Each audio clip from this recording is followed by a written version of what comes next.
أشهد أن لا إله إلا الله وحده لا شريك له وأشهد أن محمدا عبده ورسوله أما بعد فأعوذ بالله من الشيطان الرجيم بسم الله الرحمن الرحيم الحمد لله رب العالمين الرحمن الرحيم مالك يوم الدين إياك نعبد وإياك نستعين اهدنا الصراط المستقيم صراط الذين أنعمت عليهم صراط الذين أنعمت عليهم غير المغضوب عليهم ولا الضالين۔ آج میرے خطبہ کا موضوع ہے کہ عطیۃ المجیب کی بشارت کے پس پردہ الہی اغراض و مقاصد کیا ہیں۔ تو خطبہ کا اصل جو موضوع ہے اس کے متعلق کچھ بتانے سے پہلے میں بطور تمہید چند باتوں کا ذکر کرنا چاہتا ہوں۔ سامعین کرام، اللہ تعالیٰ سورۃ یوسف میں حضرت یوسف علیہ السلام کی کہانی بیان کرتا ہے۔ حضرت یوسف علیہ السلام حضرت یعقوب علیہ السلام کے بیٹے تھے اور یہ 12 بھائی تھے۔ تو اس سلسلے میں سورۃ یوسف کی 5 تا 8 آیات کا میں اس وقت ترجمہ پڑھوں گا۔ عربی نہیں پڑھوں گا تاکہ میرا کچھ وقت بچ جائے اور میں دوسری باتوں جو ہے میں بتانی چاہتا ہوں وہ میں بتا پاؤں گا۔ ان آیات میں اللہ تعالیٰ فرماتا ہے سامعین کرام کہ یاد کر جب یوسف نے اپنے باپ سے کہا، اے میرے باپ، یقیناً میں نے رویا میں 11 ستاروں اور سورج اور چاند کو دیکھا۔ میں نے انہیں دیکھا کہ وہ مجھے سجدہ کرتے ہیں۔ اس نے یعنی یعقوب نے کہا، اے میرے بیٹے، اپنا خواب اپنے بھائیوں کے آگے بیان نہ کرنا، ورنہ وہ تیرے خلاف کوئی چال چلیں گے۔ یقیناً شیطان انسان کا کھلا کھلا دشمن ہے۔ ان الشیطان للانسان عدو مبین۔ آگے اللہ فرماتا ہے، اور اسی طرح تیرا رب تجھے چن لے گا اور تجھے باتوں کی حقیقت تک پہنچنے کا علم سکھائے گا، اور تجھ پر اور یعقوب کی اولاد پر اپنی نعمت اسی طرح پوری کرے گا جیسے اس نے پہلے تیرے باپ دادا ابراہیم اور اسحاق پر پورا کیا تھا۔ یقیناً تیرا رب بہت جاننے والا اور حکمت والا ہے۔ یقیناً یوسف اور اس کے بھائیوں کے واقعہ میں پوچھنے والوں کے لیے کئی نشان ہیں۔ سامعین کرام، قرآن کریم میں سورۃ یوسف میں اللہ تعالیٰ نے حضرت یوسف علیہ السلام کی ایک خواب کا ذکر فرمایا ہے، لیکن پیدائش باب 36 آیات 5 تا 12 یعنی عہد نامہ قدیم میں حضرت یوسف علیہ السلام کی 2 خوابوں کا ذکر ملتا ہے۔ تو یہ جو واقعات ہے یوسف علیہ السلام کے بارے میں قرآن کریم میں ایک پوری صورت جو ہے خالصتاً حضرت یوسف علیہ السلام کے واقعہ کے متعلق بیان ہوئی ہے۔ اس میں صرف حضرت یوسف علیہ السلام کا جو واقعہ ہے، جو کہانی ہے، وہ اللہ تعالیٰ نے بیان فرمائی ہے۔ یاد رکھیں کہ حضرت یعقوب علیہ السلام اللہ تعالیٰ کے ایک برگزیدہ نبی تھے اور آپ کے 12 بیٹے تھے، اور آپ ایک نبی کے بیٹے تھے، یعنی حضرت اسحاق علیہ السلام بھی ایک نبی تھے۔ اسی طرح آپ ایک پردادا نبی جو ابو الانبیاء تھا، اس کے پوتے بیٹے تھے، اور آپ کے 12 بیٹوں میں اللہ تعالیٰ نے ایک آپ کے بیٹے کو حضرت یوسف السلام کو آپ کا روحانی وارث بنایا، اور اس کو بھی اللہ تعالیٰ نے نبی بنایا تھا۔ سورۃ بقرہ میں ایک جگہ پر اللہ تعالیٰ حضرت ابراہیم علیہ السلام کو مخاطب کر کے فرماتا ہے کہ اے ابراہیم، میں تجھے لوگوں کا امام بنانے والا ہوں۔ تو حضرت ابراہیم علیہ السلام نے اللہ تعالیٰ کے حضور عرض کیا کہ اے میرے خدا، میری اولاد میں سے بھی۔ تو اللہ تعالیٰ نے وعدہ فرمایا کہ ہاں اے میرے بندے، میں تیری جو اولاد ہوگی جو تیرے پیچھے چلے گی، تیری سنت پر چلنے والی ہوگی، ان کو تو میں آپ کی طرح امام بناؤں گا، لیکن جو ظالم ہوں گے ان سے میرا وعدہ نہیں ہوگا۔ سامعین کرام، حضرت یوسف علیہ السلام کے بھائیوں نے سب سے پہلے تو یوسف کو حسد کی وجہ سے، کیونکہ یعقوب ان کا باپ یوسف سے بہت محبت کرتا تھا، ایک اندھے کنویں میں پھینکا، یعنی ایک قسم کا قتل کر دیا انہوں نے۔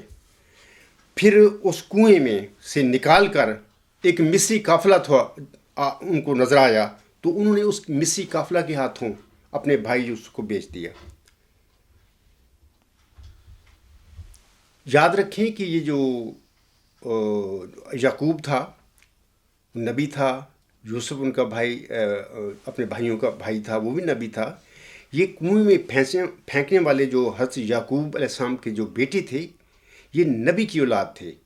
ایک دادا نبی کے پوتے تھے، ایک پردادا ابو الانبیاء حضرت ابراہیم علیہ السلام کے یہ پرپوتے تھے۔ کام کیا کر رہے تھے؟ شیطانی کام یہ کر رہے تھے، نفس کے پیچھے لگ کے۔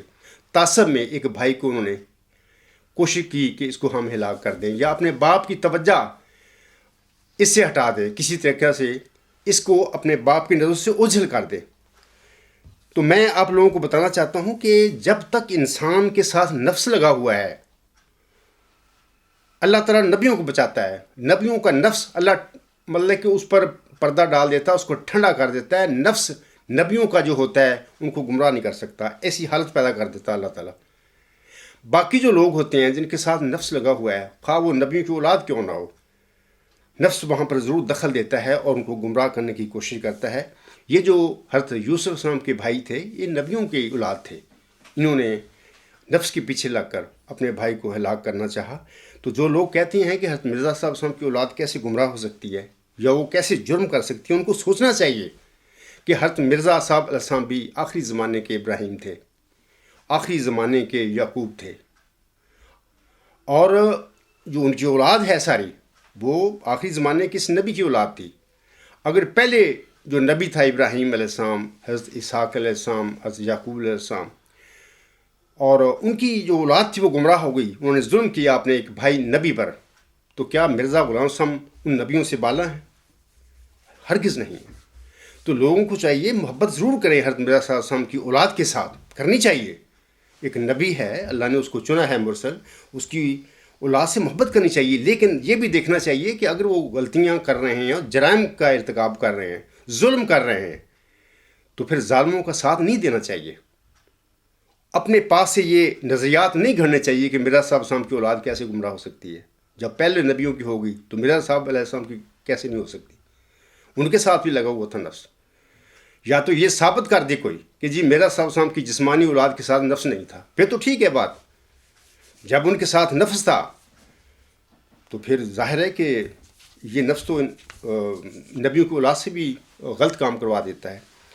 تو یوسف علیہ السلام کو انہوں نے کنویں میں ڈالا، پھر وہ نکال کر ایک مصری قافلے کو بھیج دیا۔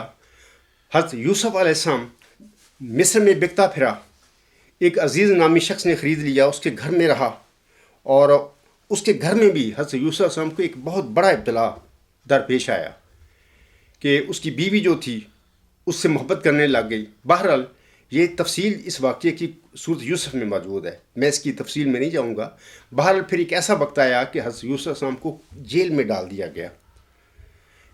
کافی عرصہ، ایک لمبا طویل عرصہ وہ جیل میں رہا، اور پھر اس نے کہا بھی ہے کہ اے اللہ تعالیٰ، یہ جو عزیز کی بیوی ہے جو مجھ سے چاہتی ہے فیل کروانا، اس سے بہتر ہے کہ اے اللہ میں جیل کاٹ لوں گا، وہ میرے لیے بہتر ہے، اور میں پناہ مانگتا ہوں اس کے شر سے، وغیرہ وغیرہ۔ یہ ساری تفصیل سورۃ یوسف میں موجود ہے۔ اس کے بعد پھر اس زمانے کے فرعون کو ایک خواب آیا، عجیب خواب تھا۔ تو پھر اس نے اپنے مصاحبوں سے حواریوں سے بیان کیا کہ اس کی تعبیر کیا ہے، تو ان میں سے ایک ایسا آدمی تھا کہ جو کسی زمانے میں حضرت یوسف علیہ السلام کے ساتھ جیل میں رہا تھا، اور اس کو پتہ تھا کہ یوسف کو تعبیر الرؤیا کا علم ہے۔ تو اس نے پھر بادشاہ سے، فرعون سے کہا کہ مجھے اجازت دیں، میں ایک آدمی ہے جو تعبیریں بتاتا ہے۔ تو پھر وہ جیل میں آیا تو وہ لے گیا، تو یوسف صاحب نے جو خواب فرعون کی تھی اس کی تعبیر بالکل ٹھیک بتائی۔ تو بڑا متاثر ہوا فرعون اس سے کہ بڑا انٹیلیجنٹ انسان ہے یہ۔ خوش ہو کر اس نے پھر فرعون نے حضرت یوسف صاحب کو اپنے ملک کا ایک حکمران، گورنر یا کوئی بھی نام دے لیں، اس زمانے میں بنا دیا، پورا خود مختار جو حکمران ہوتا ہے۔ تو دوسری طرف اللہ تعالیٰ نے یوسف علیہ السلام کے جو بھائی تھے ان پر قحط مسلط کر دیا، وہ بھیک مانگنے لگ گئے۔ اخیر غلہ کی اتنی تنگی ہو گئی کہ وہ مصر گئے غلہ کے لیے، تو وہاں پر ان کا بھائی تھا، یوسف حکمران تھا۔ بہرحال اس کے بعد یوسف صاحب نے اپنے بھائیوں کو پہچان لیا، پھر انہوں نے کہا کہ تم دوبارہ آنا غلہ لینے کے لیے، اپنے بھائی کو بھی لے کے آنا ساتھ۔ دوبارہ وہ اپنے بھائی جو تھا یوسف کا اس کو لے گئے۔ وہاں پہ ایسی تدبیر ہوئی کہ ایک برتن جو تھا غلہ ماپنے کا وہ ان کے اندر رہ گیا، بورے میں، بنیامین کے جو بورا تھا اس میں رہ گیا۔ تو پھر جب ان کو نکالا تو اس کے بورے سے نکلا، تو پھر یوسف نے کہا کہ میں اس بندے کو جس کے بورے سے یہ نکلا ہے برتن، اس کو نہیں میں جانے دوں گا، ہمارا جو قانون ہے اس کو نہیں جانے دے گا۔ تو بھائیوں نے بہت محنت سماعت کی کہ ہم میں سے کسی اور بھائی کو رکھ لیں۔ ان کا کہ نہیں، فرعون کے قانون کے اندر رہتے ہوئے میں کسی اور کو بھی نہیں رکھ سکتا سوائے اس کے جس کے بورے سے یہ برتن نکلا ہے۔ بہرحال وہاں پر یوسف کے بھائیوں کا یوسف کی بھائی پر چوری کا الزام انہوں نے لگا دیا، اب یہ چور ہے، اور یہ کہا کہ اس سے پہلے اس کا بھائی بھی ایک چوری کر چکا ہے۔ تو اس سلسلے میں صورت یوسف کی ہی آیت نمبر 78 جو ہے وہ اس طرح ہے کہ قالوا انا یسرق فقد سرق اخ لہ من قبل فاسرها یوسف فی نفسہ ولم یبدھا لہم قال انتم شر مکانہ واللہ اعلم بما تصفون۔ انہوں نے کہا، یعنی یوسف کے جو بھائی تھے آئے ہوئے، انہوں نے کہا اگر اس نے چوری کی ہے تو پہلے اس کے ایک بھائی نے بھی چوری کی تھی۔ تو یوسف نے اس الزام کے اثر کو اپنے دل میں چھپا لیا اور اسے ان پر ظاہر نہ کیا، اور دل ہی دل میں کہا کہ تم بڑے بدبخت لوگ ہو۔ یوسف کو تو پتا تھا یہ تو میرے بھائی ہیں، انہوں نے تو میرے کنویں میں پھینکا تھا، یہ میرے ساتھ کیا کرتے رہے ہیں، آج میرے پر جھوٹا الزام لگا رہے ہیں کہ جی اس کے بھائی نے بھی، یعنی بنیامین کے بھائی نے بھی پہلے چوری کی تھی، اور اللہ ہی بہتر جانتا ہے جو تم بیان کرتے ہو۔ تو یہ ایک لمبا واقعہ ہے صورت اپنا یوسف میں۔ تو بعد میں اللہ تعالیٰ پھر بڑا رحیم بھی تھا، یوسف بڑا دل کا حلیم تھا، اور اس نے پھر سارے بھائیوں کو جرائم تن کے معاف کر دیے، اور ان سے کہا کہ میں تمہارا ہی بھائی ہوں، اور اپنے یعنی آپ کا والد صاحب جو میرا بھی والد صاحب ہے اس سب کو لے آؤ میری طرف نا۔ تو پھر وہ اپنا واپس آئے۔ جب واپس آئے تو ابراہیم اپنا حضرت یعقوب علیہ السلام پر جو اس وقت انہوں نے لفاظ کہا ہے، یہ جو الفاظ ہیں یہ صورت یوسف کی آیت نمبر 95 ہیں، اور یہ جو 95 صورت یوسف کی آیت ہے یہ بار بار حضرت مرزا صاحب آخری زمانے کے جو یعقوب تو ان پر بھی الہام ہوتی رہی۔ اس آیت میں اللہ تعالیٰ فرماتا ہے وَلَمَّا فَصِلَتِ الْعِيرُ قَالَ أَبُوهُمْ إِنِّي لَأَجِدُ رِيحَ يُوسُفَ لَوْلَا أَن تُفَنِّدُونِ۔ پس جب قافلہ روانہ ہوا یعنی مصر سے، تو ان کے باپ نے یعنی یعقوب نے کہا یقیناً مجھے یوسف کی خوشبو آ رہی ہے، خواہ تم مجھے دیوانہ ٹھہراتے رہو۔ آخری زمانہ کے سامعین کرام یعقوب ثانی حضرت مرزا غلام علیہ السلام کو بھی یہ آیت کافی دفعہ الہام ہوئی ان پر، اور میں اس کا گزشتہ سے پیوستہ خطبہ میں بھی اس کا ذکر کر چکا ہوں، پہلے بھی کئی خطبات میں میں نے اس کا ذکر کیا ہوا ہے اس موضوع کا۔ تو اس کے بعد پھر جب وہ چل پڑے وہاں سے، تو سورت یوسف کی میں اس حوالہ سے 3 آیات یہاں پر پڑھنا چاہتا ہوں۔ یہ آیات ہیں مطلب 100، 101، 102۔ عربی پڑھنے کا میرے پاس ٹائم نہیں ہے، میں ترجمہ سے پڑھ دیتا ہوں۔ ان آیات میں اللہ تعالیٰ مطلب اس طرح فرماتا ہے اور اس نے یعنی یوسف نے اپنے والدین کو عزت کے ساتھ تخت پر بٹھایا، اور وہ سب اس کی خاطر سجدہ ریز ہو گئے۔ یعنی سجدہ میں گر گئے، اور اس نے کہا، یعنی یوسف نے کہا، اے میرے باپ، یہ تعبیر تھی میرے پہلے سے دیکھی ہوئی خواب کی، میرے رب نے اسے یقیناً سچ کر دکھایا اور مجھ پر بہت احسان کیا، جب اس نے مجھے قید خانہ سے نکالا اور تمہیں صحرا سے لے آیا، بعد اس کے کہ شیطان نے میرے اور میرے بھائیوں کے درمیان رکھنا ڈال دیا تھا۔ یعنی یہ ساری شیطانی کرتوت تھی جو یوسف اور یوسف کے بھائیوں کے درمیان ہوئی۔ شیطان نے، یعنی نفس نے یوسف کے بھائیوں کو گمراہ کیا، بہکایا، اور انہوں نے شیطان کے پیچھے چل کر یہ سارا کام یوسف کے ساتھ جو زیادتیاں کی، شیطانی رویے کے ساتھ، یعنی شیطان کے پیچھے چل کر یہ سب کچھ انہوں نے کیا۔ تو آگے فرماتا ہے یوسف صاحب، بعد اس کے کہ شیطان نے میرے اور میرے بھائیوں کے درمیان رکھنا ڈال دیا تھا، یقیناً میرا رب جس کے لیے چاہے بہت لطف و احسان کرنے والا ہے، یقیناً وہی بہت علم رکھنے والا اور بہت حکمت والا ہے۔ اے میرے رب، تو نے مجھے امور سلطنت میں سے حصہ دیا اور باتوں کی اصلیت کو سمجھنے کا علم بخشا۔ اے آسمانوں اور زمین کے پیدا کرنے والے، تو دنیا اور آخرت میں میرا دوست ہے، میرا ولی ہے۔ مجھے فرما بردار ہونے کی حالت میں وفات دینا، مسلمان ہونے کی حالت میں وفات دینا، اور مجھے صالحین کے زمرہ میں شامل کرنا۔ تو یہ تو یوسف علیہ السلام کا کہانی ہے جو صورت یوسف میں بیان ہوئی ہے۔ میں نے بڑے اختصار کے ساتھ چند باتیں آپ لوگوں کے آگے بیان کی ہیں۔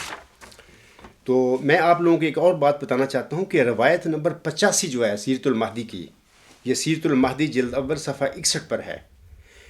اس میں ایک حوالہ ہے، روایت بیان کی گئی ہے، وہ روایت بیان کی ہے مرزا بشیر احمد صاحب نے۔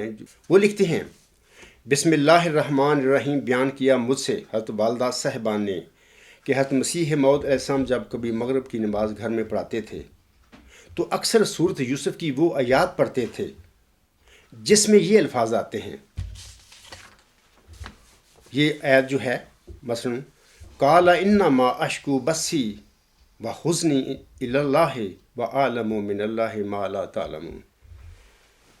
اس نے، یعنی یعقوب علیہ السلام نے کہا، میں نے تو اپنے رنج و علم کی صرف اللہ کے حضور فریاد کرتا ہوں، اور اللہ کی طرف سے میں وہ کچھ جانتا ہوں جو تم نہیں جانتے۔ آگے بشیر احمد لکھتے ہیں، خاکسر عرض کرتا ہے کہ حضرت مسیح موسم کی آواز میں بہت سوز اور درد تھا اور آپ کی کرت لہر دار ہوتی تھی۔ سامعین کرام، صورت یوسف میں یوسف کے بھائیوں نے حضرت یوسف علیہ السلام کو 2 دفعہ یا ایھا العزیز کہہ کر پکارا۔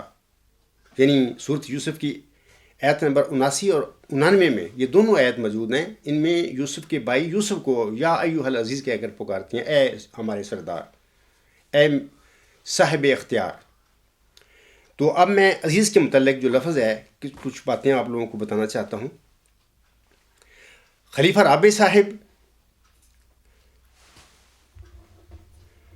کی ایک غزل میں پڑھتا ہوں آپ لوگوں کے آگے، جو کہ ماہنامہ اخبار احمدیہ جرمنی کے مارچ 1990 کے شمارہ میں شائع ہوئی ہے، اور ساتھ ہی خلیفہ صاحب نے اپنی غزل کا جو پس منظر بیان فرمایا تھا وہ بھی میں احباب کے آگے پڑھ کر سنانا چاہتا ہوں۔ اس غزل کا نام ہے غزل آپ کے لیے۔ آپ فرماتے ہیں، گلشن میں پھول، باغوں میں پھل آپ کے لیے، جھیلوں پہ کھل رہے ہیں کمل آپ کے لیے، میری بھی آرزو ہے اجازت ملے تو میں اشکوں سے ایک پڑھوں غزل آپ کے لیے، میگاں بنے حکایت دل کے لیے قلم، ہو روشنائی آنکھوں کا جل آپ کے لیے، ان آنسوؤں کو چرنوں پہ گرنے کا اذن ہو، آنکھوں میں جو رہے ہیں مچل آپ کے لیے، دل آپ کا ہے آپ کی جاں آپ کا بدن، غم بھی لگا ہے جاں غسل آپ کے لیے، میں آپ کا ہوں پر یہ میری زندگی نہیں، جس زندگی کے آج نہ کل آپ کے لیے، اب حسرتیں بسی ہیں وہاں آرزوؤں نے، خوابوں میں جو بنائے محل آپ کے لیے، گو آ رہی ہے میرے ہی گیتوں کی باز گشت، نغمہ سرا ہیں دشت و جبل آپ کے لیے۔ خلیفہ صاحب فرماتے ہیں، یعنی میں اپنے گیتوں میں جس کی خبر دے رہا ہوں وہی وہ وجود آ رہا ہے۔ آگے کہتے ہیں، گرہیں تمام کھل گئیں جز آرزوئے وصل، رکھ چھوڑا ہے اس عقدہ کا حل آپ کے لیے۔ یہ پیشگی مسیح موعود کا جو عقدہ ہے اس کے حوالے سے وہ بات کر رہے ہیں۔ وہ کہتے ہیں کہ گرہیں تمام کھل گئیں جز آرزوئے وصل، رکھ چھوڑا ہے اس عقدہ کا حل آپ کے لیے۔ کل آنے کا جو وعدہ تھا آ کر تو دیکھتے، تڑپا تھا کوئی کس طرح کل آپ کے لیے۔ ہر لمحہ فراق ہے عمر دراز غم، گزرا نہ چین سے کوئی پل آپ کے لیے۔ آ جائیے کہ سخیاں یہ مل مل کے گائیں گیت، موسم گئے ہیں کتنے بدل آپ کے لیے۔ خلیفہ صاحب آنے کا کس کو کہہ رہے ہیں؟ اسی موعود ذکی غلام کے حوالہ سے وہ بات کر رہے ہیں۔ وہ کہتے ہیں موسم گئے ہیں کتنے بدل آپ کے لیے، ہم جیسوں کے بھی دید کے سامان ہو گئے، ظاہر ہوا تھا حسن ازل آپ کے لیے۔ خلیفہ رابع صاحب نے اپنی غزل کا پس منظر 12 جنوری 1990 کے خطبہ جمعہ میں اس طرح بیان فرمایا تھا۔ آپ فرماتے ہیں اسی غزل کے حوالہ سے، ایک اور رویا جو پچھلے دنوں دیکھی، جس کے نتیجے میں نے ایک غزل کہی۔ غزل تو جماعت تک پہنچ چکی ہے لیکن اس کا پس منظر نہیں پہنچا، اس لیے وہ بھی بتا دینا چاہتا ہوں۔ پچھلے دنوں ہم نے سوچا کہ دسمبر میں چونکہ ربوہ میں جلسہ نہیں ہو سکتا، اس لیے کثرت کے ساتھ جماعتوں میں جلسے کیے جائیں، اور اللہ کے فضل کے ساتھ جو رپورٹیں مل رہی ہیں بہت ہی بھرپور جلسے سارے پاکستان میں ہوئے ہیں کہ بڑی مدت کے بعد دل کی یہ خواہش پوری ہوئی، اور جو اس جلسے میں لطف آیا ہے، اگرچہ یہ جلسہ سالانہ نہیں تھا اور وہ ربوہ والی کیفیت نہیں تھی، مگر چھوٹے پیمانے پر ہونے کے باوجود بہت ہی زیادہ ایمان افروز اور تسکین بخش تھا۔ چونکہ آگے فرماتے ہیں، چونکہ میں عموماً جلسے کے موقع پر کوئی نظم پیش کیا کرتا ہوں، میں نے ایک غزل بھجوائی تھی جس کا عنوان تھا غزل آپ کے لیے۔ وہ عام دستور سے کچھ ہٹی ہوئی ہے اور شاید سننے والوں نے تعجب بھی کیا ہو کہ مجھے یہ کیا سوجی اس طرز پر غزل کہنے کی، اور کیا مقصد ہے۔ تو چونکہ ایک خواب کے نتیجے میں یہ کہی گئی تھی، اس لیے میں وہ خواب آپ کو بتانا چاہتا ہوں۔ آگے فرماتے ہیں، میں نے رویا میں دیکھا کہ کوئی عزیز ہے، وہ میرے لیے ایک مصرع پڑھتا ہے، اور وہ مصرع خواب میں بالکل موزوں ہے، یعنی باقاعدہ باوزن مصرع ہے، لیکن اٹھنے کے بعد پورا یاد نہیں رہا۔ لیکن آخری حصہ اس کا یاد رہا، جس کے مطابق پھر یہ غزل کہی گئی۔ مضمون اس کا یہ تھا کہ لوگ آج کے کل کے زمانے میں، اس ابتلا کے زمانے میں، ایسے ایسے اچھے شعر لکھ کر آپ کو بھجواتے رہتے ہیں، نظمیں کہتے رہتے ہیں، تو اجازت ہو تو میں بھی کہوں ایک غزل آپ کے لیے۔ غزل آپ کے لیے کہ لفظ بعین ہی وہی ہیں جو رویا میں دکھ گئے تھے، اور یہ کہوں میں یا کیا الفاظ تھے اس کی تفصیل یاد نہیں رہی۔ چنانچہ اس آپ کے لیے کو پیش نظر رکھتے ہوئے جو غزل میں نے کہی، اس کے پہلے چند اشعار اور آخری دراصل نعتیہ ہیں، یعنی آسم کی مدح میں فرمایا انہوں نے کہے ہیں۔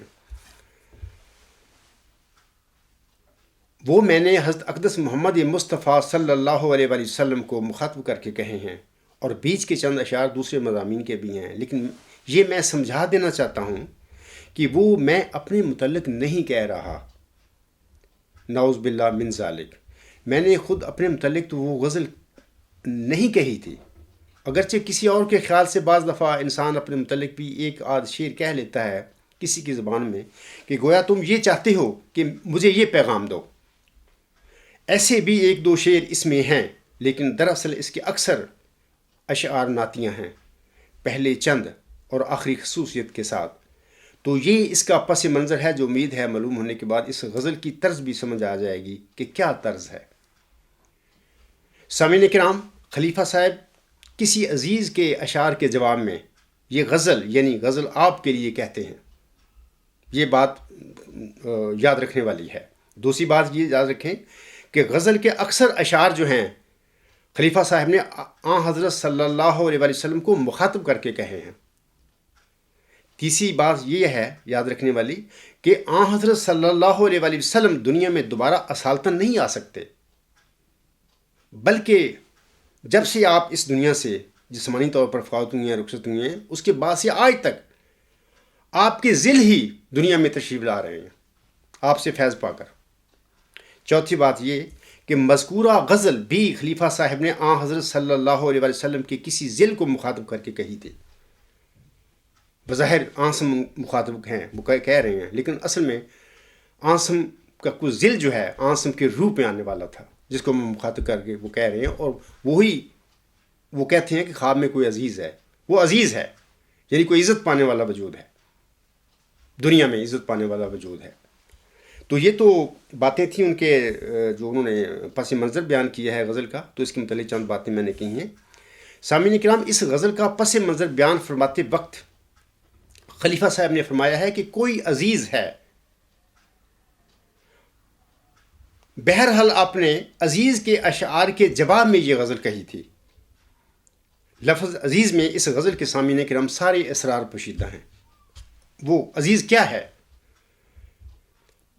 ایک موقع پر خلیفہ صاحب نے لفظ عزیز کے مفہوم کی یوں تشریح بیان فرمائی تھی، اور یہ جو حوالہ ہے میں بتاتا ہوں کہ اختتامی خطاب جلسہ سالانہ انگلستان 1987، اس میں خلیفہ رابع صاحب عزیز کے متعلق فرماتے ہیں کہ عزیز میں علیم کا معنی بھی شامل ہے، اور علم کے زور سے جو غلبہ نصیب ہوتا ہے اس غلبے والے کو عزیز کہا جاتا ہے۔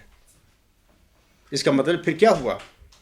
مئو ذکی غلام کی بھی سامعین کرام کو اللہ تعالیٰ نے علم کا ہتھیار دے کر،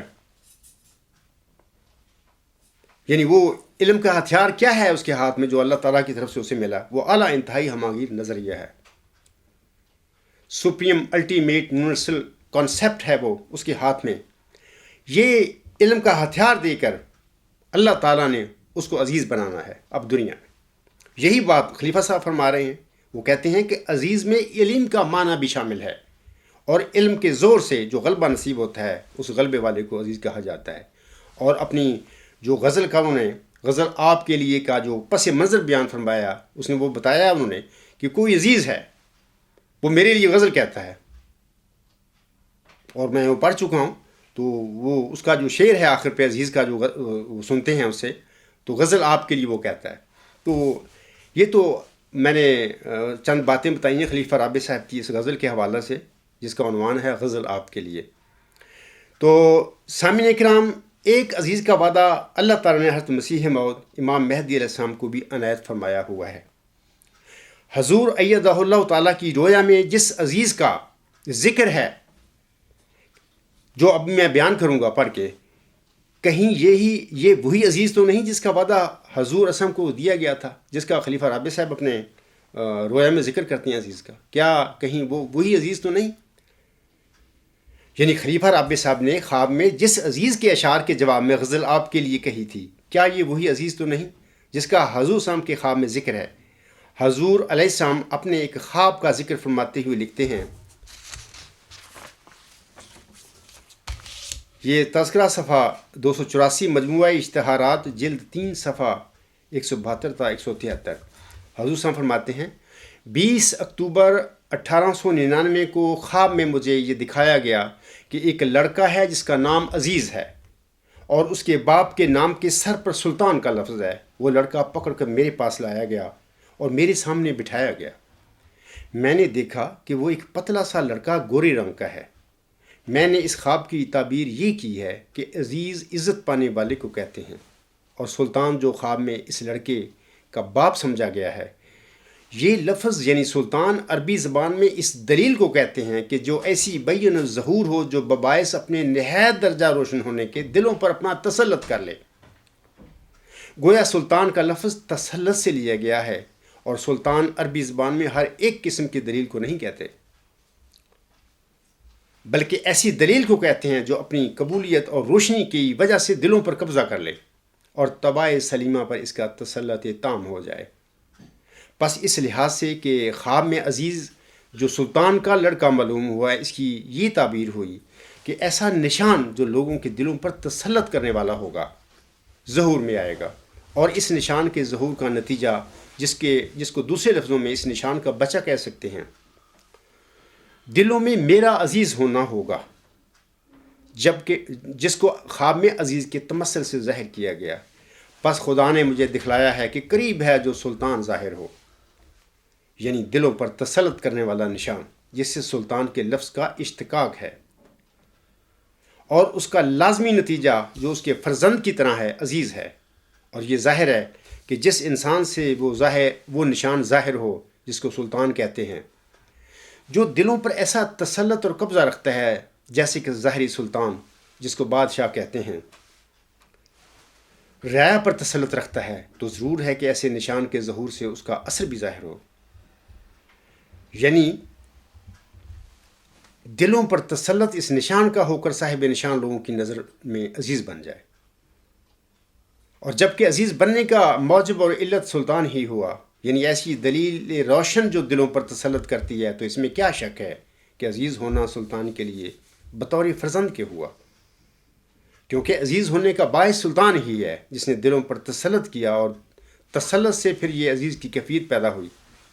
سو خدا تعالیٰ نے مجھ کو دکھلایا کہ ایسا ہی ہوگا، اور ایک نشان دلوں کو پکڑنے والا اور دلوں پر قبضہ کرنے والا اور دلوں پر تسلط رکھنے والا ظاہر ہوگا، جس کو سلطان کہتے ہیں، اور اس سلطان سے پیدا ہونے والا عزیز ہوگا، یعنی عزیز ہونا سلطان کا لازمی نتیجہ ہوگا، کیونکہ نتیجہ بھی عربی زبان میں بچہ کو کہتے ہیں۔ سامعین کرام، حضور صاحب کے خواب میں عزیز بننے والا دراصل سلطان کا نتیجہ ہے، اور یعنی ایک ایسی بین الظہور دلیل جو دلوں پر تسلط کر لے گی۔ ثانیاً، سلطان یعنی اعلیٰ انتہائی ہماگیر نظریہ یا تصور ورچوئس گاڈ ہے۔ میں آپ لوگوں کو بتانا چاہتا ہوں کہ جو خدا تعالیٰ نے مجھ پر انکشاف فرمایا ہے، ان کی روشنی میں آپ لوگوں کو بتاتا ہوں، یہ وہی سلطان جو ہے، یہ وہی سپریم الٹیمیٹ یونیورسل تھیوری ہے، ورچوئس گاڈ، جو اس عجز پر اللہ تعالیٰ نے الہام کی۔ یہ نظریہ جب دنیا میں اپنا تسلط قائم کرے گا تو اس کے نتیجے میں صاحب دلیل یعنی یہ عاجز بھی عزیز بن جائے گا، اور جس کی دعا کے نتیجے میں اس عاجز کو یہ دلیل بخشی گئی، وہ بھی یعنی محمدی مریم حضرت مرزا غلام علیہ السلام بھی دنیا میں عزیز بن جائیں گے، اور آپ کی بھی نیک شرط دنیا میں پھیل جائے گی۔ تو یہ تو حضور صاحب کی اس خواب کا میں نے مختصراً ذکر کیا ہے، اور میں آپ لوگوں کو اسی عزیز کا حضور صاحب کے الہامی کلام میں بھی اس طرح ذکر ملتا ہے۔ میں اور کچھ بتانا چاہتا ہوں۔ اللہ تعالیٰ 1906 میں ایک الہام میں فرماتا ہے، یہ تذکرہ صفحہ 551 روحانی خزائن جلد 22 صفحہ 94 پر الفاظ ہیں الہامی۔ اللہ تعالیٰ فرماتا ہے، ینصرکم اللہ فی وقت عزیز، حکم اللہ الرحمن لخلیفۃ اللہ السلطان یؤتی لہ الملک العظیم وتفتح علی یدیہ الخزائن ذالک فضل اللہ فی اعینکم عجیب قل یا ایھا الکفار انی من الصادقین فانتظروا آیاتی حتی حین۔ خدا ایک عزیز وقت میں تمہاری مدد کرے گا، یا خدا ایک عزیز کے وقت میں تمہاری مدد کرے گا۔ خدا رحمان کا حکم ہے اس کے خلیفہ سلطان کے لیے، اس کو ملک عظیم دیا جائے گا اور خزینے اس کے لیے کھولے جائیں گے۔ یہ خدا کا فضل ہے اور تمہاری آنکھوں میں عجیب۔ کہہ اے منکروں میں صادقوں میں سے ہوں، بس تم میری نشانوں کا ایک وقت تک انتظار کرو۔ اس کے بعد میں آپ لوگوں کو بتانا چاہتا ہوں کہ حضرت یوسف علیہ السلام کی طرح ٹھیک نوجوانی کی دنوں میں خاکسار نے بھی 2 خواب دیکھے تھے، یا اللہ تعالیٰ نے سازش کو بھی 2 خواب بطور خاص دکھائے تھے۔ ان خوابوں کا جو ذکر ہے غلام مسیح الزماں جو خاکسار کی کتاب ہے، اس کے صفحہ 63 پر 2 مبارک اور مبشر خواب اس کے ذکر میں ملتا ہے۔ تفصیل جو سامعین کرام ہیں وہاں سے پڑھیں، میرے خطبہ کے بعد بھی پڑھ لیں۔ میں آج صرف ایک خواب کا ذکر کروں گا، اس خواب کا میں نے کم ذکر کیا ہے، اور دوسری جو خواب ہے جس میں یہ عاجز حضور صاحب کے آگے کھڑا ہوتا ہے خواب میں، تو حضور صاحب فرماتے ہیں غفار نماز پڑھا کرو، میرے ساتھ دعا کرو، اور میں ان کے ساتھ حضور صاحب کے ساتھ اپنے ہاتھ اٹھا لیتا ہوں، اور وہاں پہ میں وہ جو منظوم الہامی اشعار مجھے اللہ تعالیٰ کی طرف سے میرے دل میں ڈالے گئے، تو وہ میں پڑھتا ہوں، اے میرے اللہ اب تو میری پکار سن لے، بخشش کا میں ہوں طالب، میرے غفار سن لے۔ تو یہ جو خواب اب میں یہ بیان کروں گا، اس کا میں نے کم ذکر کیا ہے اپنے خطبات میں یا تقریروں میں۔ آج میں اس کے متعلق آپ لوگوں کو بتاتا ہوں کہ یہ دوسری خواب اس طرح ہے کہ موضع ڈاور میں ہماری تھوڑی سی زمین ہے، زرعی زمین ہے۔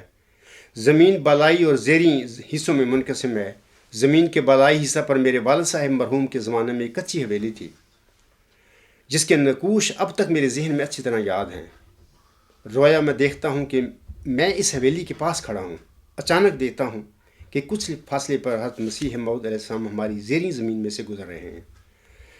حضور علیہ السلام کو دیکھتے ہی میں آپ کی طرف دوڑ کر جاتا ہوں، حضور اسلام کے ہاتھ مبارک پکڑ کر ان کا بوسہ لیتا ہوں اور آپ کی خدمت میں عرض کرتا ہوں کہ حضور آپ ہمارے گھر کے پاس سے گزر کر جا رہے ہیں، آپ ہمارے گھر آئیں اور ہمیں بھی اپنی خدمت کا شرف بخشیں۔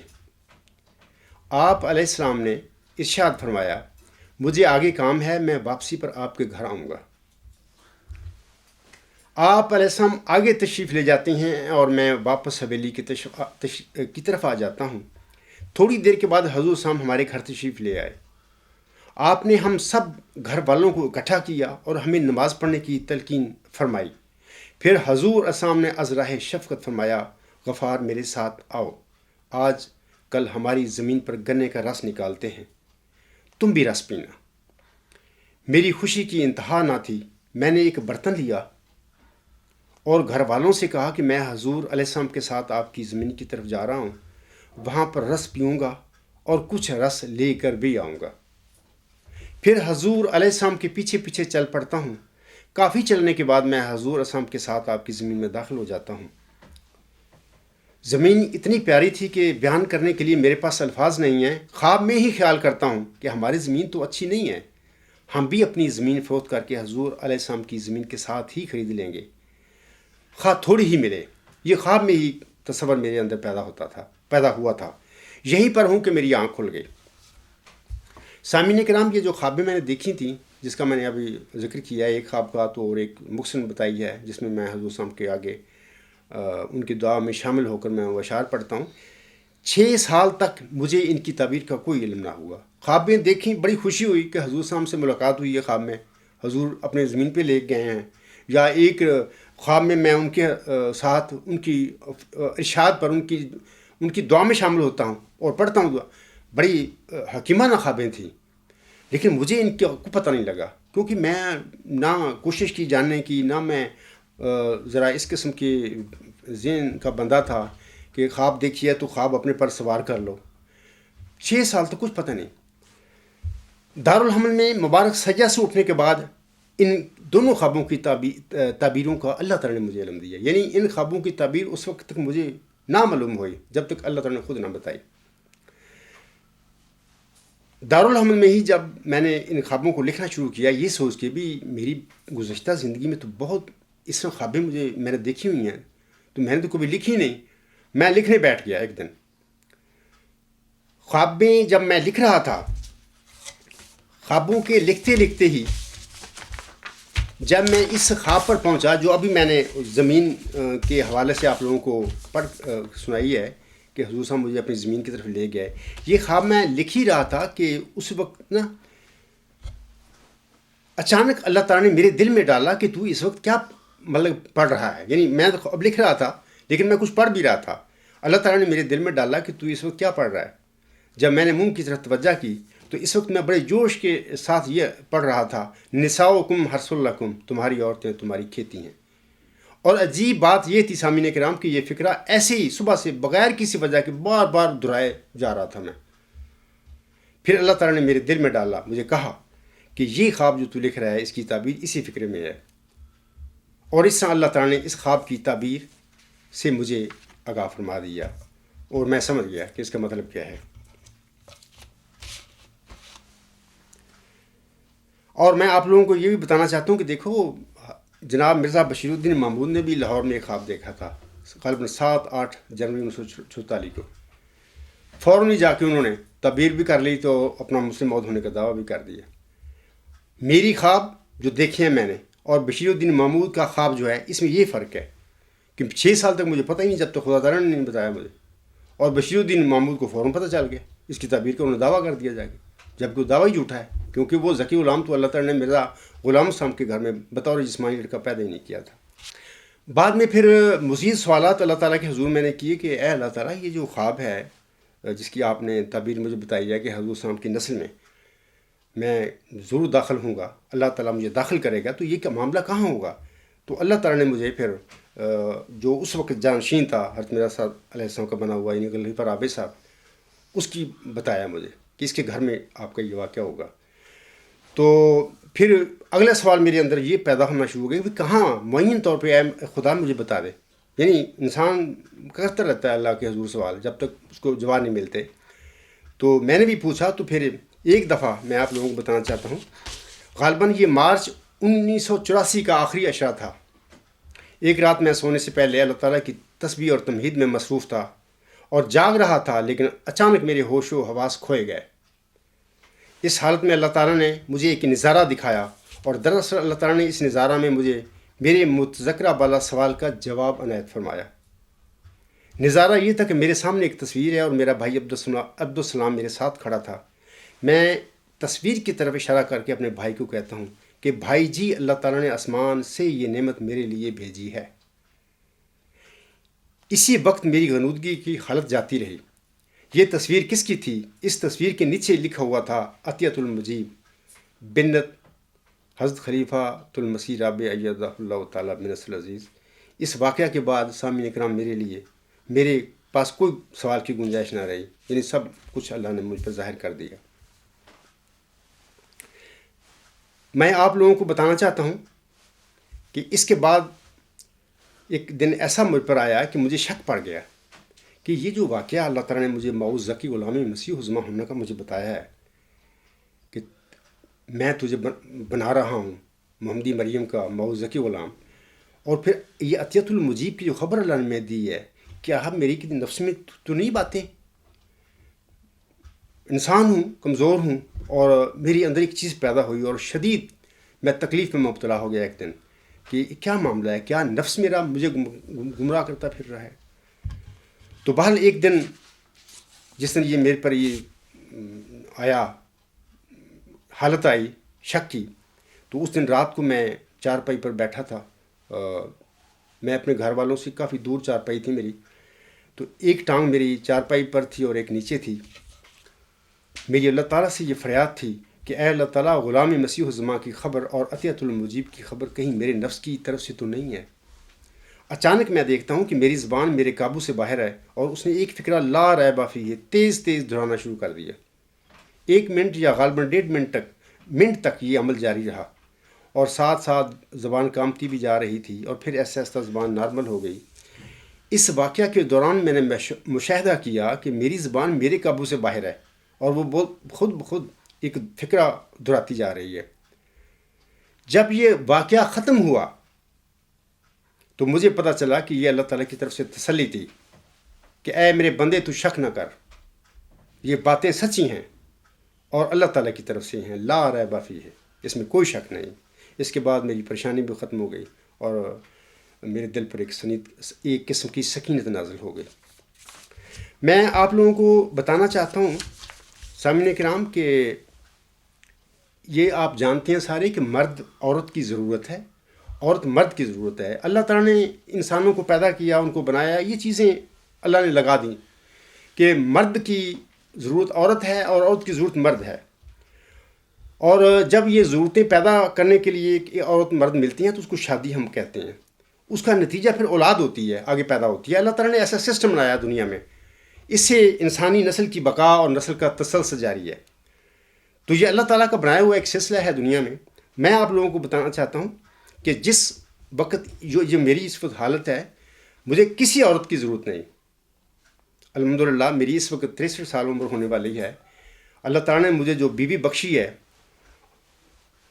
مجھے اس پر فخر ہے کہ ساری زندگی اس نے میرے ساتھ بڑی صبر کے ساتھ گزاری ہے۔ آپ لوگوں کو معلوم ہونا چاہیے کہ اس قسم کے جو لوگ ہوتے ہیں اللہ تعالیٰ کی طرف سے معمور ہو کر کھڑے ہوتے ہیں، ان کی زندگی بڑی کٹھن ہوتی ہے۔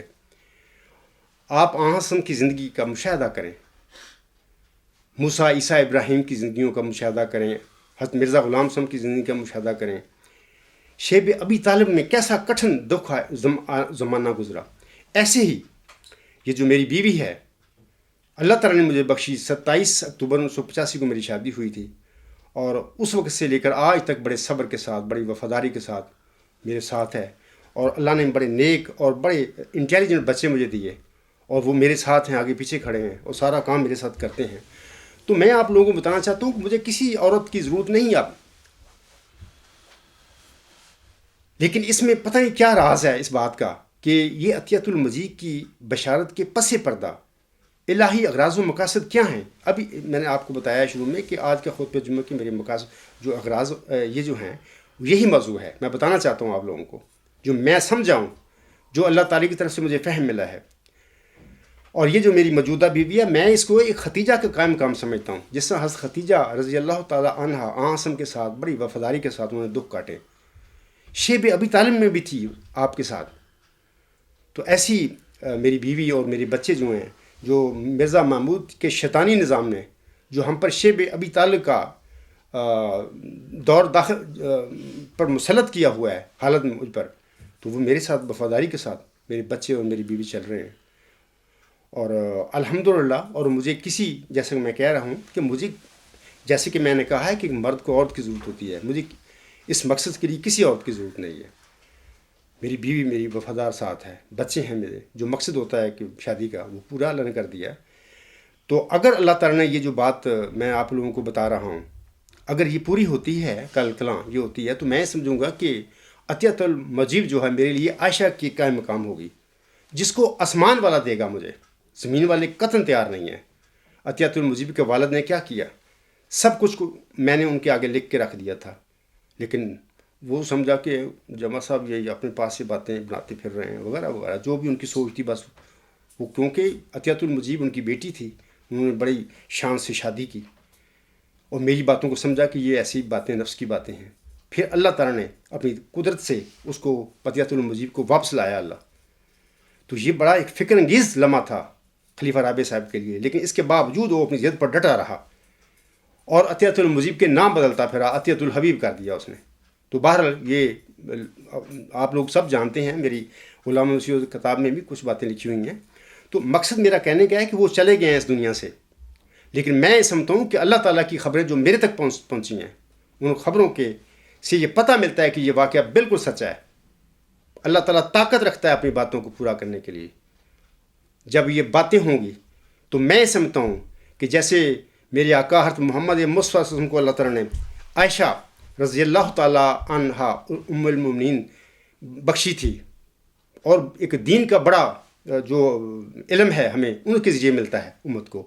تو میں سمجھتا ہوں کہ عطیت المجید بھی کل اگر خدا تعالیٰ اسے میرے پاس لاتا ہے بطور زوجہ ثانی، تو میں یہ سمجھتا ہوں، یہ میرا فہم ہے کہ وہ میرے لیے ایسی ہی ہوگی جیسی آنسم کے لیے عائشہ رضی اللہ تعالیٰ عنہا تھی.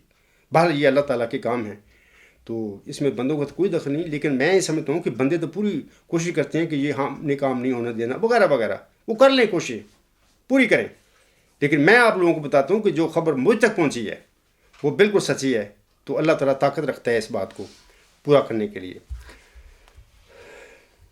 اب میں آپ لوگوں کو بتانا چاہتا ہوں عطیت المجید کی بشارت کے پس پردہ الہی اغراض و مقاصد کیا ہیں. سامعین کرام، میں نے گزشتہ سے پیوستہ خطبہ جمعہ میں 30 دسمبر 2016 میں ایک بات آپ لوگوں کو یہ بتائی تھی اس حوالے سے کہ عطیت المجید کا واقعہ خاکسار کی شادی سے زیادہ فرعونوں کے غرور کی سزا ہے. یہ یاد رکھیں کہ ایک تو یہ غرض و غایت ہے خدا تعالیٰ کی، میں سمجھتا ہوں، مجھے فہم ملا ہے اللہ تعالیٰ کی طرف سے. مرزا بشیر الدین محمود احمد کا نام نہاد خلافتی سلسلہ سامعین کرام دراصل ایک فرعونی سلسلہ ہے. مرزا بشیر الدین محمود احمد، مرزا ناصر احمد، مرزا طاہر احمد اور مرزا مسرور احمد موجودہ جو سربراہ ہیں، سارے اپنے اپنے وقت کے فرعون تھے اور ہیں. فرعون یا یہودی کسی انسان کے سامعین کرام ماتھے پر نہیں لکھا ہوتا، اور نہ ہی ایسے انسانوں کے سر پر سینگ ہوا کرتے ہیں، بلکہ فرعونی یا یہودی رویے ہوا کرتے ہیں جن کی بنا پر لوگ فرعون یا یہودی بن جایا کرتے ہیں. جس انسان میں تکبر ہوگا اور اس کے اندر میں کا جن بیٹھا ہوا ہوگا وہ فرعون ہوگا اپنے وقت کا. تو یہ جو سارا سلسلہ ہے 1914 سے لے کر آج تک، خود اندازہ کر لیں. میں نے آپ کو کیا بتانا ہے کہ ان لوگوں کو عاجزی تھی. خلفاء کی شان جو ہوتی ہے، اللہ اس کے رسول کی تعلیم پر چلنے والے ہوتے ہیں، ایک عاجز انسان لوگ ہوتے ہیں، سیدھے راستے پر کیا یہ چیزیں ان میں پائی جاتی ہیں؟ اور خود اندازہ اور فیصلہ کر لو کہ کیا یہ متکبر لوگ نہیں ہیں؟ اور موجودہ بھی ان کا یہ سربراہ ہے کہ متکبر انسان نہیں ہے. اے میرے احمدی اسیر بھائیوں اور بہنوں، کیا ان فرعونوں نے تمہیں بنی اسرائیل کی طرح اسیر نہیں بنایا ہوا؟ کیا انہوں نے 48 چندوں کی شکل میں تم پر 48 قسم کے جبری ٹیکس نہیں عائد کیے ہوئے؟ کیا انہوں نے محمدی مریم مرزا غلام صاحب کی روحانی ضروریت سے آزادی ضمیر اور اس کے اظہار کا حق چھین کر تمہیں قبروں میں پڑے ہوئے مردے نہیں بنایا ہوا؟ کیا انہوں نے اس حقیقی اسلام کے نام پر تمہاری گردنوں میں غلامی کا طوق نہیں ڈالا ہوا؟ کیا انہوں نے تمہیں اخراج اور مقاطعہ ایسی ظالمانہ اور غیر شرعی سزائیں دے کر اور تم سے شرف انسانی چھین کر تمہیں جانور نہیں بنایا ہوا؟ کیا انہوں نے خدا کے بندوں کو اپنے بندے نہیں بنایا ہوا؟ کیا انہوں نے احمدیت کے خوبصورت چہرے کو بد نما داغوں سے بدصورت نہیں کر دیا؟ انصاف پر مبنی عدالتی نظام کی جگہ، جو اسلامی نظام ہے عدالت کا، اس کی جگہ اپنی نام نہاد قضا بنا کر آپ سب کو انہوں نے 100 سال سے انصاف سے کیا محروم نہیں کیا ہوا؟ فرعون بڑا مذہبی تھا سامعین کرام، اور اس نے خدا کی طاقتوں کو اپنے ہاتھ میں لے کر اور خدا کا اوتار بن کر، بلکہ خدا بن کر لوگوں پر وہ حکومت کرتا تھا اور انہیں کچلتا تھا، خاص کر بنی اسرائیل کو. کیا محمودی خلیفے بھی فرعونوں کی طرح خلیفہ خدا بناتا ہے کا آمدیوں کو جھانسا دے کر، حضور سم کی روحانی اولاد کو جھانسا دے کر، بنی اسرائیل کو جھانسا دے کر عملاً 1 صدی سے آمدیوں کے خدا نہیں بنے ہوئے؟ کیا ان کے یہ سارے کرتوت فرعونی نہیں ہیں؟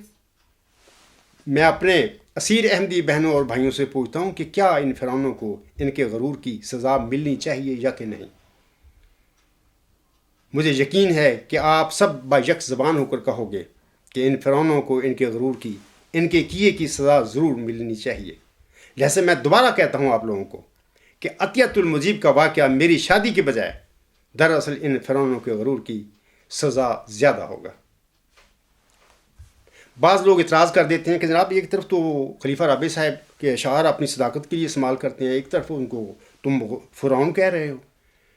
اس قسم کی باتیں ہیں. میں آپ لوگوں کو بتانا چاہتا ہوں کہ مذہب کا اور قرآن کا تدبر کے ساتھ مطالعہ کیا کرو، اللہ سے دعا مانگا کرو کہ اللہ ہم پر بھی علم نازل فرما. یہ جو اعتراض آپ لوگ مجھ پر کرتے ہیں، تو اسی سے میں آپ لوگوں کو کہوں گا کہ دیکھو، حضرت یوسف علیہ السلام کے جو زمانے میں فرعون تھا اس کو اللہ نے خواب دکھائی، اور دوسری طرف حضرت یوسف علیہ السلام کو تعبیر الرؤیا، تعویل الاحادیث کا علم دیا. اور پھر اس فرعون کی خواب کی جب حضرت یوسف علیہ السلام نے تعبیر کی، تو اسی کے نتیجے میں اللہ تعالیٰ نے حضرت یوسف علیہ السلام کو قید سے رہائی دی، اور وہاں پر مصر میں ایک مقتدر عہدہ ان کو بخش دیا. اور یہ سب کچھ فرعون کے ذریعے اللہ نے کیا تھا. اور یہ بھی یاد رکھیں کہ خلیفہ رابع صاحب پر شعر نازل ہوئے یا انہوں نے کہے، یہ عاجز یعقوب ثانی علیہ السلام کا مؤد یوسف جو تھا، انہیں ان کی اشعار جو تھے ان کے منہ سے نکلے، ان کے معنی اور مطالب بتا رہا تھا، ان کے آگے رکھ رہا تھا کہ حضور یہ باتیں ہیں آپ کی. اور جہاں تک میں نے کہہ دیا تھا انہیں کہ یہ جو میں آپ کے شعروں کے معنی بتاتا ہوں، اللہ تعالیٰ نے مجھے بتائے ہیں. اور اگر آپ سمجھتے ہیں کہ نہیں یہ میں عقل سے معلوم کر لیے ہیں، تو آپ پوری جماعت میں اپنے اشعار رکھ کر کسی پوچھیں، اعلان کر دیں کہ ان لوگ ان کی بتائیں مطالب کے ہیں.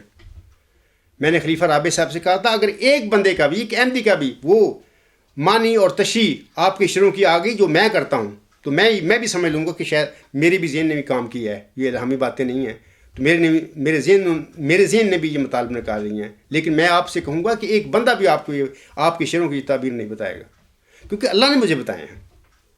وہی یوسف والی باتیں کہ اللہ تعالیٰ نے انہیں بھی تعویل الاحادیث کا علم دیا، خوابوں کی تعبیر کا علم دیا انہیں، اور اسی وجہ سے پھر اللہ تعالیٰ نے ان کے لیے ایک عظمت اور عزت کے سامان پیدا کیے. تو اللہ تعالیٰ اسی طرح کیا کرتا ہے کہ بعض اوقات متکبر اور فرعونوں کے ذریعے بھی اللہ تعالیٰ اپنے بندے جو مظلوم ہوتے ہیں ان کو نہ صرف ان کی چنگل سے رہائی دیتا ہے بلکہ ان کو عزت اور احترام کا مقام بھی دے دیتا ہے۔ یہاں پر میں 2 حوالے آپ کے لوگوں کے پڑھ کر سناتا ہوں اس حوالے سے۔ پہلا حوالہ جو ہے وہ یہ ہے کہ یہ حضور صلی اللہ علیہ وسلم کا ملفوظات جلد 10 صفحہ 187 پر الفاظ ہیں۔ حضور صلی اللہ علیہ وسلم فرماتے ہیں، خدا جب کسی کام کو کرانا ہی چاہتا ہے تو گردن سے پکڑ کر بھی کرا دیتا ہے۔ یہی کام اللہ نے خلیفہ رابع صاحب کو پکڑا۔ آگے حضور فرماتے ہیں، اس کے منوانے کے عجیب عجیب رنگ ہیں۔ چنانچہ ایک مسلمان بادشاہ کا ذکر ہے کہ اس نے امام موسیٰ رضا کو کسی وجہ سے قید کر دیا ہوا تھا۔ خدا کی قدرت، ایک رات بادشاہ نے اپنے وزیر اعظم کو نصف رات کے وقت بلایا اور نہایت سخت تاکید کی کہ جس حالت میں ہو اسی حالت میں آ جاؤ، حتیٰ کہ لباس بدلنا بھی تم پر حرام ہے۔ وزیر حکم پاتے ہی ننگے سر اور ننگے بدن فوراً حاضر ہوئے اور اس جلدی اور گھبراہٹ کا باعث دریافت کیا۔ بادشاہ نے اپنا ایک خواب بیان کیا کہ میں نے خواب دیکھا ہے کہ ایک حبشی آیا ہے اور اس نے گنڈاسی کی قسم کا ایک ہتھیار سے مجھے ڈرایا اور دھمکایا ہے۔ اس کی شکل نہایت پر ہیبت اور خوفناک ہے۔ اس نے مجھے کہا ہے کہ امام موسیٰ کو ابھی چھوڑ دو ورنہ تمہیں ہلاک کر دوں گا، اور اسے 1000 اشرفی دے کر جہاں اس کا جی چاہے رہنے کی اجازت دے دو۔ سو تم ابھی جاؤ اور امام موسیٰ رضا کو قید سے رہا کر دو۔ چنانچہ وزیر اعظم قید خانہ میں گئے اور قبل اس کے کہ وہ اپنا اندیا ظاہر کرتے، امام موسیٰ رضا بولے کہ پہلے میرا خواب سن لو۔ چنانچہ انہوں نے اپنا خواب یوں بیان کیا کہ اللہ تعالیٰ نے مجھے بشارت دی ہے کہ تم آج ہی قبل اس کے کہ صبح ہو قید سے رہا کیے جاؤ گے۔ غرض یہ ہیں خدا تعالیٰ کے اقتداری نشانات۔ سامعین کرام، یہی باتیں خدا تعالیٰ نے خلیفہ رابع صاحب کو پکڑا، ان کے منہ سے وہ اشعار نکلا ہے جس کے نتیجے میں یہ جو پیشگوئی مسلم موعود کا دجل کیا ہوا ہے محمودی جماعت میں، اللہ نے اس کا حل کروا دیا۔ آج یہ لوگ میرے سامنے کیوں نہیں آتے؟ میں جب ان کے آگے خلیفہ رابع کا کلام رکھتا ہوں کہ وہاں پہ وہ خبر دے رہے ہیں آپ کو اس موعظہ کی غلام کی، تو آپ یہ خاموش ہیں، چپ ہیں، ان کی زبانیں بند ہو گئی ہیں، سی ہو گئی ہیں میرے آگے۔ تو اللہ تعالیٰ نے یہ سارا کام مرزا طاہر کو پکڑ کر ان سے کروایا، جیسے کہ امام موسیٰ رضا کو اللہ تعالیٰ نے اس کی مدد کی تھی۔ دوسرا واقعہ بھی سن لیجیے۔ یہ کتاب ہے اولیاء اللہ، مصنف ہیں خواجہ عابد نظامی، صفحہ 302 پر وہ لکھتے ہیں، قلعہ گوالیار سے حضرت مجدد رحمۃ اللہ علیہ کی رہائی کس طرح ہوئی۔ مجدد افسانی کی بات ہو رہی ہے۔ کہتے ہیں اس واقعہ یعنی قید کا واقعہ کے کچھ عرصہ بعد جہانگیر نے خواب میں دیکھا کہ آن حضرت صلی اللہ علیہ وآلہ وسلم اپنی انگلی دانتوں میں دبائے نہایت افسوس سے فرما رہے ہیں کہ جہانگیر، تو نے یہ کیا ستم کیا؟ تو نے ایک ایسے شخص کو جیل میں ڈال دیا جو نہایت سچی بات کہتا ہے۔ اس خواب کے بعد حضرت مجدد رحمہ اللہ تعالیٰ قلعہ گوالیار سے رہا کر دیے گئے۔ اس واقعے کے بعد جہانگیر آپ کا موت قید ہو گیا۔ آخری عمر میں تو اکثر کہا کرتا تھا ہر چند کہ میں نے زندگی میں کوئی ایسا کام نہیں کیا جو آخرت میں نجات کا ذریعہ بن سکے۔ میرے پاس ایک ایسی دستاویز موجود ہے جو میں اپنے پروردگار کے حضور پیش کروں گا، امید ہے اس کے باعث میری مغفرت ہو جائے گی۔ وہ دستاویز یہ ہے کہ ایک روز مجھ سے شیخ احمد سرہندی رحمہ اللہ تعالیٰ نے فرمایا تھا کہ اگر اللہ تعالیٰ مجھے جنت میں لے جائے گا تو میں تیرے بغیر نہیں جاؤں گا۔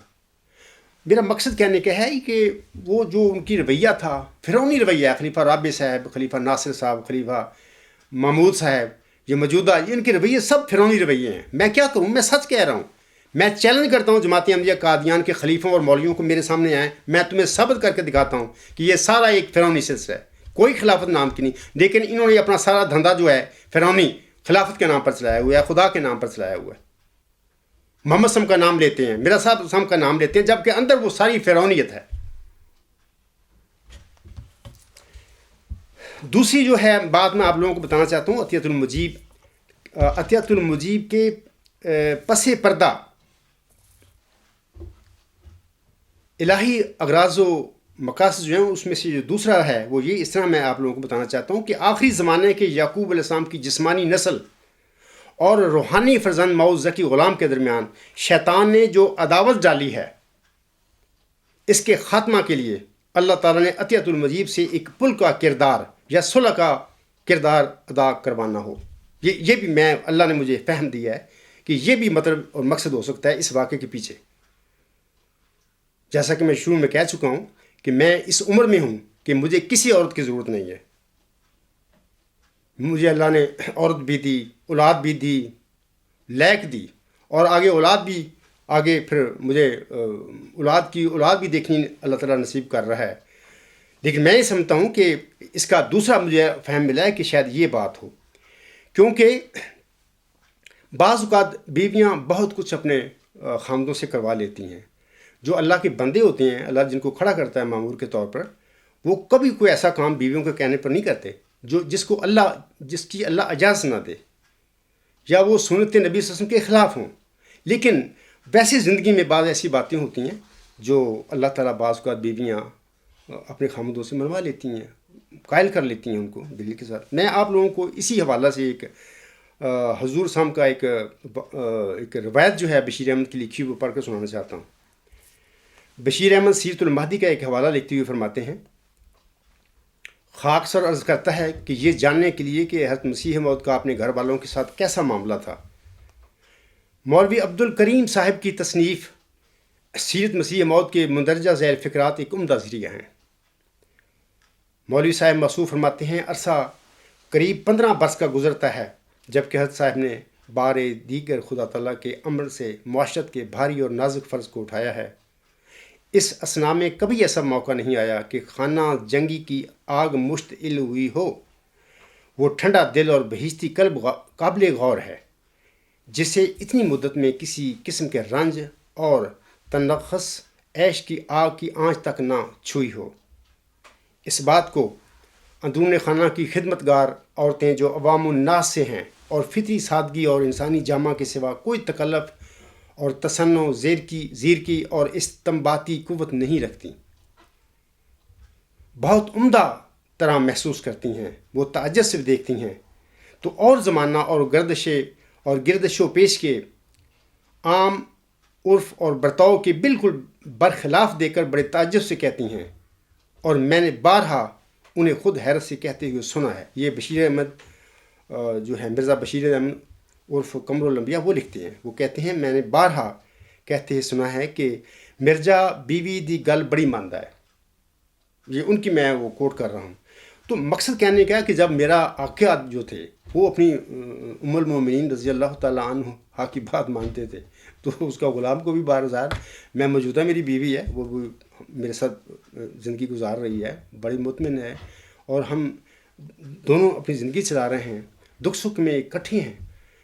کبھی میں ان کی باتیں مانتا ہوں، کبھی وہ میری بات بھی مان لیتی ہے، یہ زندگی چلتی رہتی ہے. تو یہ جو ہے میری اگر آقا کے متعلق یہ جو لکھا ہے ان کے بیٹے نے کہ مرزا بیوی دی گل بڑی ماندا ہے، یقین کریں پھر ان کا جو غلام ہے وہ بھی اپنی بیوی کے ساتھ بڑا حسن سلوک اس کا ہے. تو میں سمجھتا ہوں کہ یہ ہو سکتا ہے کہ اللہ تعالیٰ نے کوئی ایسا عطیۃ المجیب کے ذریعے آخری زمانے کے یعقوب ثانی علیہ السلام کی جسمانی نسل اور اس کے موعود جو یوسف ہے روحانی فرزند، اس کے درمیان جو شیطان نے ایک عداوت، ایک لڑائی اور ایک دشمنی ڈال دی ہے. جیسا کہ یوسف السلام نے بھی کہا ہے نا کہ میرے بھائیوں اور میرے درمیان شیطان نے یہ سب کو ڈال دیا.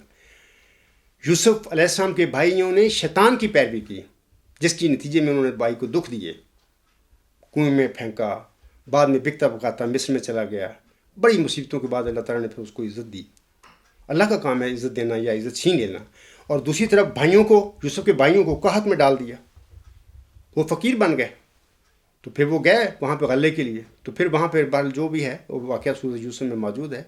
تو میں سمجھتا ہوں کہ یہ جو آخری زمانے کے یعقوب ثانی علیہ السلام کی جسمانی اولاد اور اس کا روحانی فرزند جو ہے موعود یوسف، اس کے درمیان جو بڑی عداوت ڈالی ہے شیطان نے، مرزا بشیر الدین محمود احمد شیطان کے پیچھے چلا، جس کے نتیجے میں سب سے پہلے 1914 میں اس نے بانی جماعت اسلام کی نصائح کو، فرمودات کو پس نظر انداز کرتے ہوئے جماعت پر قبضہ کیا اور اپنی گتی کا سلسلہ جاری کر دیا، جس کا الہام حضرت مرزا صاحب پر ہوا بلائے دمشق. پھر اس کے بعد پھر جھوٹا دعویٰ کیا، جبکہ مرزا غلام صاحب کا الہام بتا رہا ہے ہمیں کہ وہ ذکی غلام، اللہ تعالیٰ نے محمدی مریم کے گھر میں بطور جسمانی لڑکا پیدا نہیں کیا. اب خود فیصلہ کرو کہ ان کا دعویٰ مسلم کیسے سچا ہو سکتا ہے. اور پھر دعویٰ کیا، پھر آگے پھر بہت سارے غلط کام کیے، مجددیت بند کر دی. آنے والے جو اللہ کے بندے ہوتے ہیں دنیا میں، خدا سے روح القدس پا کر کھڑے ہوتے ہیں، ان کو راستے ہی بند کر دیا. وہ کہتے ہیں کہ نہیں جی قیامت تک ہمارا ہی سلسلہ خلیفوں کا، جو مین میڈ بھی نہیں ہے بلکہ خود ساختہ ہیں. وہ خود ہی جانے والا خلیفہ کوئی ایسی انداز سے بات کرتا ہے کہ وہ اشارہ دے جاتا ہے کہ میرے بعد اس کو بنا لینا. یہ تو مطلب کہ خاندانی گدی ہے. تو میں سمجھتا ہوں کہ یہ جو دشمنی پڑی آخری زمانہ کے یعقوب ثانی علیہ السلام کی جسمانی اولاد اور اس کے روحانی فرزند مئو یوسف علیہ السلام کے درمیان، اللہ تعالیٰ نے اس دشمنی کو ختم کرنے کے لیے اور اس میں محبت پیدا کرنے کے لیے یا قریب کرنے کے لیے، ہو سکتا ہے اللہ تعالیٰ نے عطیۃ المجیب سے ایک پل کا کردار یا صلح کا کردار ادا کروانا ہو. یہ میرا فہم ہے جو اللہ تعالیٰ کی طرف سے میں سمجھتا ہوں مجھے ملا.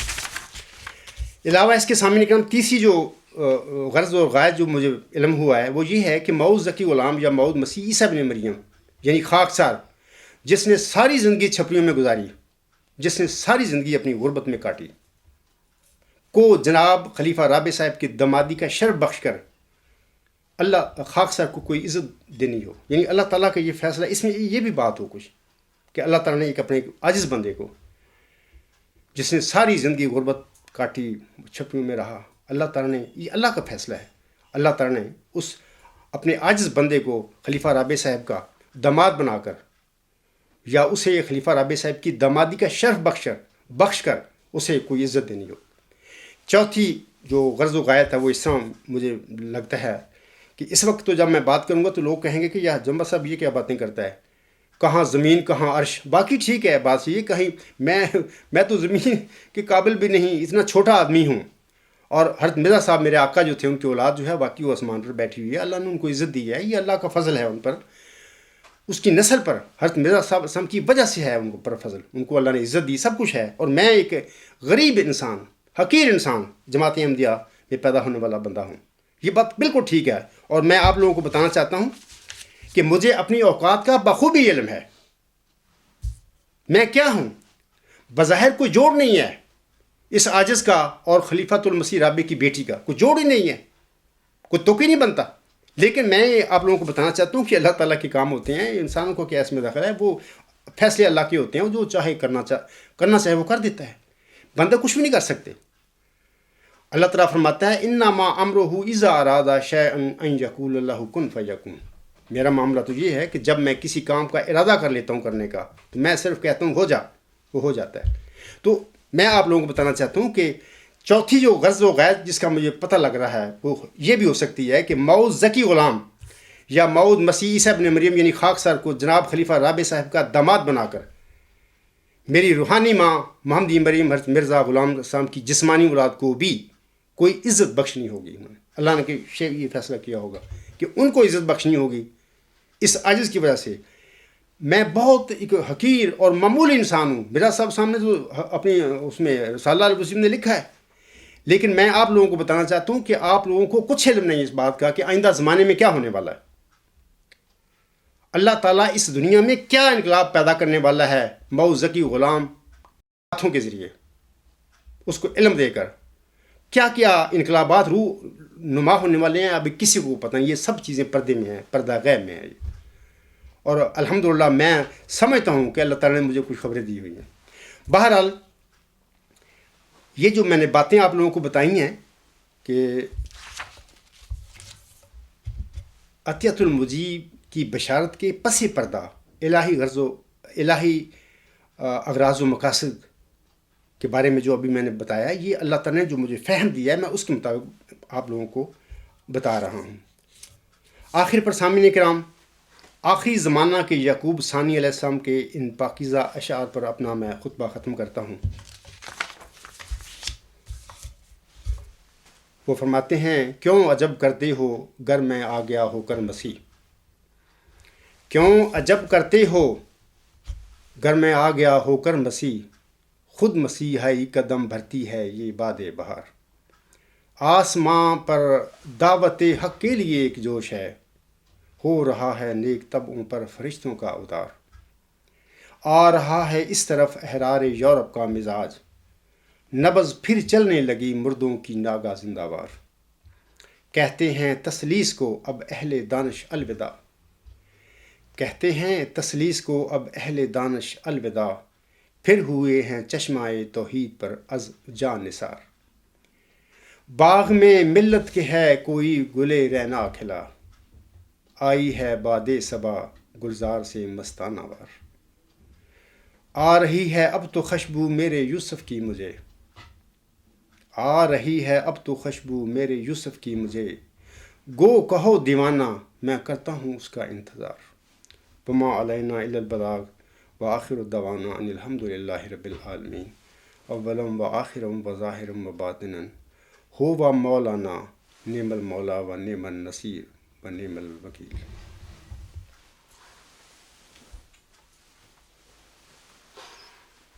الحمد